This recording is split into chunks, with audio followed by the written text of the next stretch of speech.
लक्ष्मीनारायणाभ्यां नमः।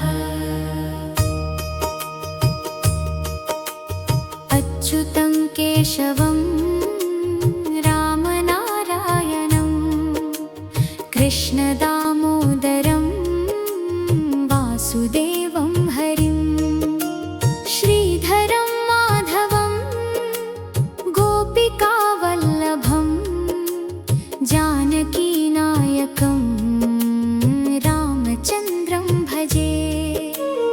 अच्युतं केशवं सत्यभामाधवं माधवं श्रीधरं राधिकाराधितम् इन्दिरामन्दिरं चेतसा सुन्दरं देवकीनन्दनं नन्दजं सन्दधे।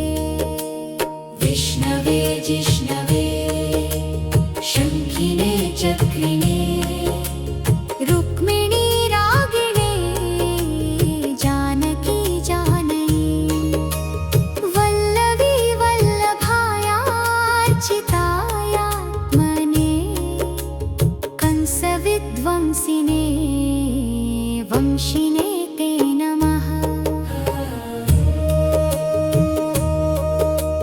कृष्ण गोविंद हे राम नारायण श्रीपते वासुदेवाजित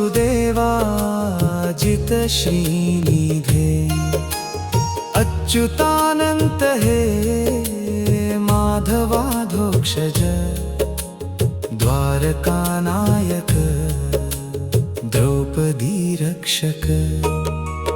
राक्षसक्षोभितः सीतया शोभितो दण्डकारण्यभूपुण्यताकारणः लक्ष्मणेनान्वितो वानरैः सेवितो अगस्त्यसम्पूजितो राघवः पातु माम्। धेनुकारिष्टकानिष्टकृद्वेषिहा केशिहा कंसहृद्वंशिकावादकः पूतनाकोपकः सूरजाखिलनो बालगोपालकः पातु मां सर्वदा। विद्युदुद्योतवत् प्रस्फुरद्वाससं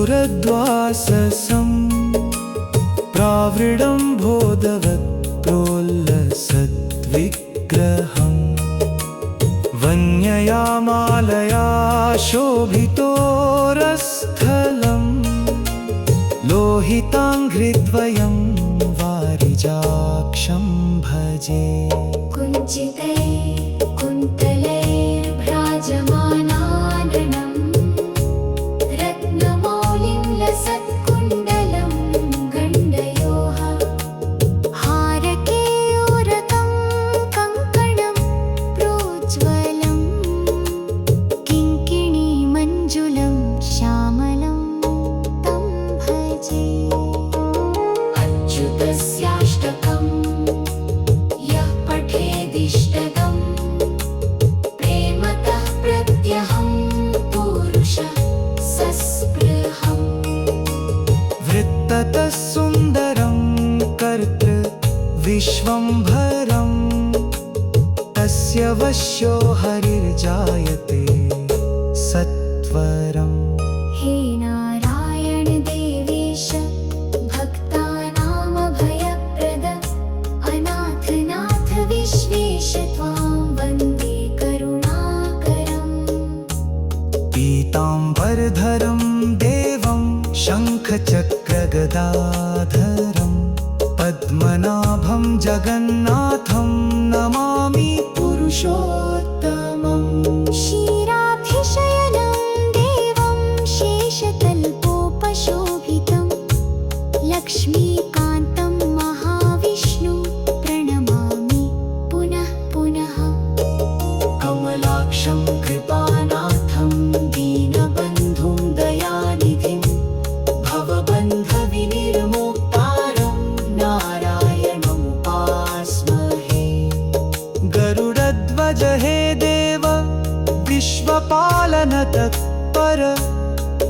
चित्ते सदा तिष्ठ भक्तिं मे देहि माधव यदा दुःखं समायाति यदा मोहः प्रवर्धते तदा त्वन्नाममात्रेण नश्यन्तु मम दुर्गतिः अच्युतानन्त गोविन्द माधव मधुसूदन त्वत्पादपद्मभक्तिं मे देहि नित्यं जनार्दन नारायणं नमस्कृत्य नारायणं भजामहे नारायणस्य नाम्नैव पावितं मे मनो भवे यदा दुःखं समायाति यदा मोहः प्रवर्धते तदा त्वन्नाममात्रेण नश्यन्तु मम दुर्गतिः अच्युतानन्त गोविन्द माधव मधुसूदन त्वत्पादपद्मभक्तिं मे देहि नित्यं जनार्दन नारायणं नमस्कृत्य नारायणं भजामहे नारायणस्य नाम्नैव पावितं मे मनो भवे श्रीहरिर्मे सदा नाथ श्रीहरिर्मे परायणम् नारायणस्य नाम्नैव पावितं मे मनो भवे अच्युतं केशवं रामनारायणं कृष्णदामोदरं वासुदेवं हरिं श्रीधरं माधवं गोपिकावल्लभं जानकीनायकं रामचन्द्रं भजे अच्युतं केशवं सत्यभामाधवं माधवं श्रीधरं राधिकाराधितम् इन्दिरामन्दिरं चेतसा सुन्दरं देवकीनन्दनं नन्दजं सन्दधे विष्णवे जिष्णवे शङ्खिने चक्रिणे रुक्मिणी रागिणे जानकी जानकी वल्लवी वल्लभायार्चितायात्मने कंसविध्वंसिने वंशिने ते नमः कृष्ण गोविन्द हे राम नारायण श्रीपते वासुदेवा जित श्रीनिधे अच्युतानन्त हे माधवाधोक्षज द्वारकानायक द्रौपदी रक्षक राक्षसक्षोभितः सीतया शोभितो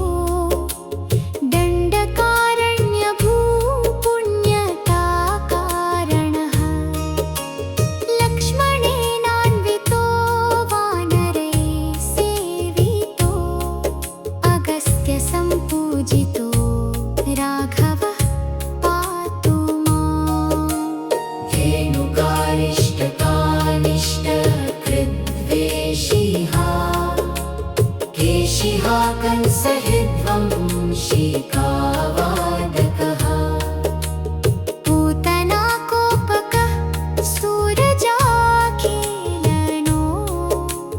बालगोपालकः पातु मां सर्वदा विद्युदुद्योतवत् प्रस्फुरद्वाससं प्रावृडं बोधवत् प्रोल्लसद्विग्रहम् वन्यया मालया शोभितोरस्थलं लोहिताङ्घ्रिद्वयं वारिजाक्षं भजे कुञ्चितैः कुन्तलैर्भ्राजमानाननं रत्नमौलिं लसत्कुण्डलं गण्डयोः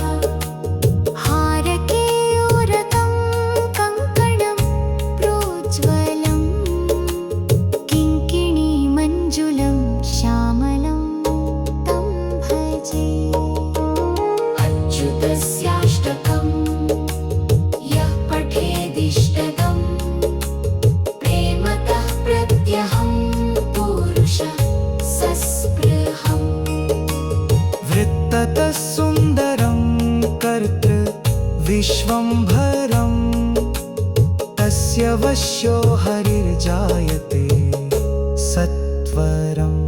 हे नारायण देवेश भक्तानामभयप्रद अनाथनाथ विश्वेश त्वां वन्दे करुणाकरम्। पीताम्बरधरं देवं शङ्खचक्रगदाधरं पद्मनाभं जगन्नाथं नमामि पुरुषोत्तमम्। क्षीराभिशयनं देवं शेषतल्पोपशोभितं लक्ष्मीकान्तं महाविष्णु प्रणमामि पुनः पुनः। कमलाक्षं कृपानाथं दीनबन्धुं दयानिधिं भवबन्धविनिर्मुक्तारं नारायणमुपास्महे। गरुडध्वज हे देव विश्वपालन तत्पर मम चित्ते सदा तिष्ठ भक्तिं मे देहि माधव। यदा दुःखं समायाति यदा मोहः प्रवर्धते तदा त्वन्नाममात्रेण नश्यन्तु मम दुर्गतिः। अच्युतानन्त गोविन्द माधव मधुसूदन त्वत्पादपद्मभक्तिं मे देहि नित्यं जनार्दन। नारायणं नमस्कृत्य नारायणं भजामहे नारायणस्य नाम्नैव पावितं मे मनो भवे। यदा दुःखं समायाति यदा मोहः प्रवर्धते तदा त्वन्नाममात्रेण नश्यन्तु मम दुर्गतिः। अच्युतानन्त गोविन्द माधव मधुसूदन त्वत्पादपद्मभक्तिं मे देहि नित्यं जनार्दन। नारायणं नमस्कृत्य नारायणं भजामहे नारायणस्य नाम्नैव पावितं मे मनो भवे। श्रीहरिर्मे सदा नाथ श्रीहरिर्मे परायणम्। नारायणस्य नाम्नैव पावितं मे मनो भवे। अच्युतं केशवं रामनारायणं कृष्णदामोदरं वासुदेवं हरिं श्रीधरं माधवं गोपिकावल्लभं जानकीनायकं रामचन्द्रं भजे। अच्युतं केशवं सत्यभामाधवं माधवं श्रीधरं राधिकाराधितम्। इन्दिरामन्दिरं चेतसा सुन्दरं देवकीनन्दनं नन्दजं सन्दधे। विष्णवे जिष्णवे शङ्खिने चक्रिणे रुक्मिणी रागिणे जानकी जानकी वल्लवी वल्लभायार्चितायात्मने कंसविध्वंसिने वंशिने ते नमः। कृष्ण गोविन्द हे राम नारायण श्रीपते वासुदेवाजित श्रीनिधे।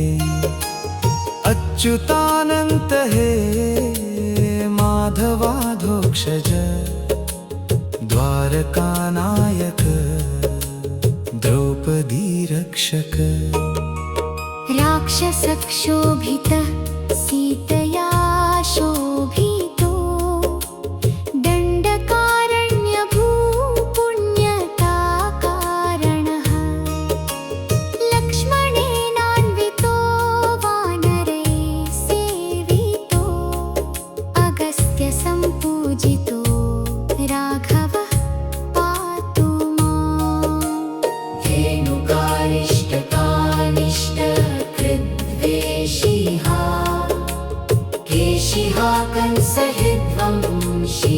चण्डिकावादकः पूतनाकोपकः सूरजाखिलनो बालगोपालकः पातु मां सर्वदा विद्युदुद्योतवत् प्रस्फुरद्वाससं प्रावृडम्भोदवत् प्रोल्लसद्विग्रहम् वन्यया मालया शोभितोरस्थलं लोहिताङ्घ्रिद्वयं वारिजाक्षं भजे कुञ्चितै कुन्तलैर्भ्राजमानाननं रत्नमौलिं लसत्कुण्डलं गण्डयोः हारकेयूरकं कङ्कणं प्रोज्ज्वलं किङ्किणीमञ्जुलं श्यामलं तं भजे अच्युतस्याष्टकम् यः पठेदिष्टदम् प्रेमतः प्रत्यहं पुरुषः सस्पृहम् वृत्ततः सुन्दरं कर्तृ विश्वम्भरं तस्य वश्यो हरिर्जायते सत्वरम् हे नारायण देवेश भक्तानामभयप्रद अनाथनाथ विश्वेश त्वां वन्दे करुणाकरम् पीताम्बरधरं देवं शङ्खचक्रगदाधरं पद्मनाभं जगन्नाथं नमामि पुरुषोत्तमम् क्षीराभिशयनं देवं शेषतल्पोपशोभितं लक्ष्मीकान्तं महाविष्णु प्रणमामि पुनः पुनः कमलाक्षं कृपानाथं दीनबन्धुं दयानिधिं भवबन्धविनिर्मुक्तारं नारायणमुपास्महे गरुडध्वज हे देव विश्वपालनतत्पर मम चित्ते सदा तिष्ठ भक्तिं मे देहि माधव यदा दुःखं समायाति यदा मोहः प्रवर्धते तदा त्वन्नाममात्रेण नश्यन्तु मम दुर्गतिः अच्युतानन्त गोविन्द माधव मधुसूदन त्वत्पादपद्मभक्तिं मे देहि नित्यं जनार्दन नारायणं नमस्कृत्य नारायणं भजामहे नारायणस्य नाम्नैव पावितं मे मनो भवेत् यदा दुःखं समायाति यदा मोहः प्रवर्धते तदा त्वन्नाममात्रेण नश्यन्तु मम दुर्गतिः अच्युतानन्त गोविन्द माधव मधुसूदन त्वत्पादपद्मभक्तिं मे देहि नित्यं जनार्दन नारायणं नमस्कृत्य नारायणं भजामहे नारायणस्य नाम्नैव पावितं मे मनो भवेत् श्रीहरिर्मे सदा नाथ श्रीहरिर्मे परायणम् नारायणस्य नाम्नैव पावितं मे मनो भवेत् अच्युतं केशवं रामनारायणं कृष्णदामोदरं वासुदेवं हरिं श्रीधरं माधवं गोपिकावल्लभं जानकीनायकं रामचन्द्रं भजे अच्युतं केशवं सत्यभामाधवं माधवं श्रीधरं राधिकाराधितम् इन्दिरामन्दिरं चेतसा सुन्दरं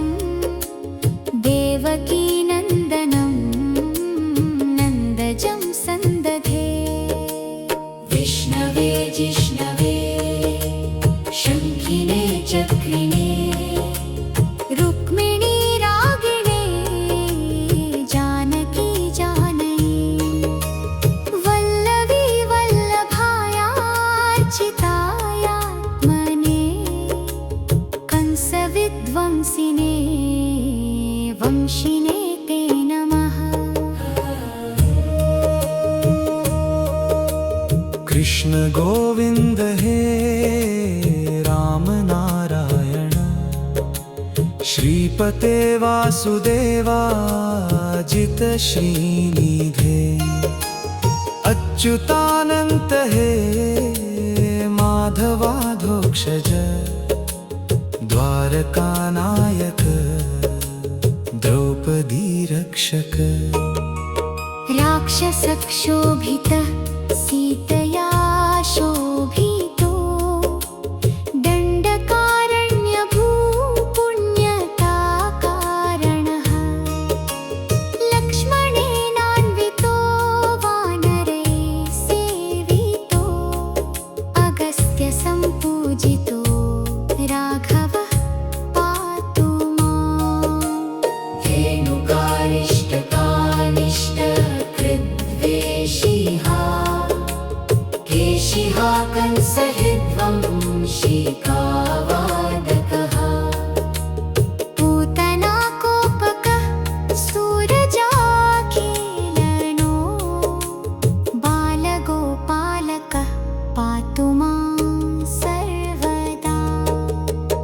विद्युदुद्योतवत् प्रस्फुरद्वाससं, प्रावृडम्भोदवत् प्रोल्लसद्विग्रहम्, वन्यया मालया शोभितोरस्थलम्,